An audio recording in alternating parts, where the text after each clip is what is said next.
In an age when the world was perpetually green and the gods walked the earth, there was a goddess who held the secret to all life. Her name was Demeter, sister of Zeus, and she was the heart of the harvest. Where she stepped, wheat grew tall and orchards burst with fruit. The world was a symphony of abundance, and at its center was her greatest joy, her daughter, Persephone. Persephone was spring personified. Flowers bloomed in her footsteps, and her laughter was like sunlight dancing on a clear stream. She was known as Kor, the maiden, the very essence of life and innocence. But innocence has a shadow, and in the dark realm beneath the earth, a lonely king watched her. Hades, lord of the underworld, was captivated by her light, and he desired it for his own. One sun-drenched afternoon, while Persephone gathered narcissus blossoms in the meadows of Nysa, the world itself seemed to hold its breath.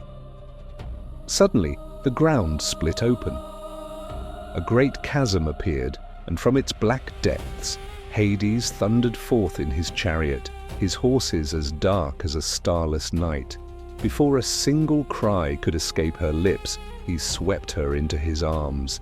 The earth sealed itself with a deafening roar, and the meadow fell silent, leaving behind only a scattering of dropped flowers, silent witnesses to a stolen spring. When her daughter did not return, a mother's worry turned to frantic despair. For 9 days and 9 nights, Demeter wandered the earth, a torch in each hand, her cries echoing across the silent lands. She questioned everyone, mortals, nymphs, even the gods, but a fearful silence met her at every turn. Finally, Helios, the all-seeing sun who misses nothing, took pity on her agony. He revealed the horrifying truth. Hades has taken your daughter to be his queen, and Zeus, your own brother, gave his blessing to the union. Demeter's sorrow curdled into a cold, hard rage. Betrayed by her own family, she renounced her place on Mount Olympus. She cast off her divine robes, cloaking herself in mortal grief, and roamed the world as a weathered old woman. In her fury, she cursed the earth she once blessed. The fields turned barren, the soil grew hard and cracked, no seeds sprouted, no trees bore fruit. The world plunged into a relentless winter, and humanity began to starve. The scent of sacrificial offerings to the gods ceased, and even Olympus felt the chill of Demeter's wrath. Her desolate journey eventually led her to the city of Eleusis. There, disguised and grieving, she was taken in by the mortal queen, Metaneira. Touched by their kindness, Demeter began to secretly nurture the queen's infant son, intending to grant him immortality by anointing him with ambrosia and placing him in the sacred fire each night. But one evening, the queen stumbled upon the ritual. Screaming in terror, she broke the spell. It was then that Demeter's disguise fell away, revealing her in all her divine, grieving glory. She commanded the people of Eleusis to build her a grand temple. Within its walls she withdrew from the world, vowing that the earth would remain dead until her daughter was returned to her. The cries of starving mortals finally reached Olympus. The gods grew desperate. The eternal order was collapsing. At last, Zeus relented. He dispatched Hermes, the swift messenger, with an ultimatum for his brother in the underworld. Release Persephone or all of creation will perish. Hades, bound by the decree of the king of the gods, had no choice but to agree. But the Lord of the Dead was nothing if not cunning. Just as Persephone prepared to leave, he offered her a final gift, a glistening ruby-red pomegranate. Starving and hopeful, she accepted, eating just 6 small seeds. It was a simple act, but one with eternal consequences. For anyone who consumes the food of the underworld is forever bound to it.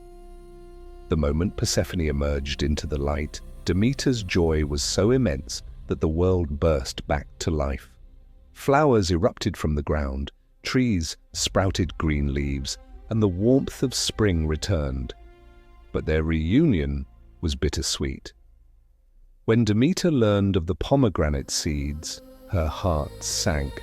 Zeus delivered the final bargain. Because she had eaten the food of the dead, Persephone had to return. A compromise was struck, one that would forever shape the rhythm of the world. For 6 months of the year, Persephone would live with her mother, and the earth would celebrate with the glorious seasons of spring and summer. But for the other 6 months, she would descend to the underworld to rule as Hades' queen. During this time, Demeter would mourn, and the world would fall into the cold, desolate sleep of autumn and winter. And so the great cycle was born. Each spring, as Persephone rises from the darkness, her mother's joy brings life back to the world. And each autumn, as she descends once more, Demeter's sorrow blankets the land in stillness. This story isn't just about the changing seasons. It's a profound metaphor for the eternal dance of life and death. Demeter is the fertile earth itself, and Persephone is the seed, buried in the dark soil, only to re-emerge, transformed and renewed. Their bond speaks to the powerful connection between mother and daughter, a story of love, loss, and the strength found in reunion. The pomegranate seeds represent a loss of innocence, yes, but also an initiation into a deeper wisdom. By descending into the darkness, Persephone doesn't just become a victim, she becomes a queen, gaining power and understanding over the mysteries of life and death. This powerful narrative of descent and return formed the basis of the Eleusinian mysteries, the most sacred religious rites in ancient Greece. For nearly 2,000 years, initiates learned that just like the seed, the human soul must journey through darkness to find rebirth. The myth gave them hope, a promise that death is not an end, but a passage.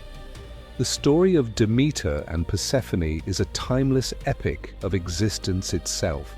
It teaches us that grief is balanced by renewal, that darkness is necessary for light, and that even in the coldest winter, the promise of spring is waiting.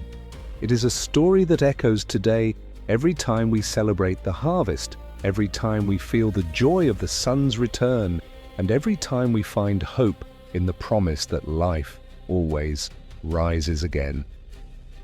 Thank you so much for journeying with us through this incredible myth. If you enjoyed this story and want to explore more tales from the ancient world, don't forget to like, subscribe, and hit that notification bell. We'll see you in the next one.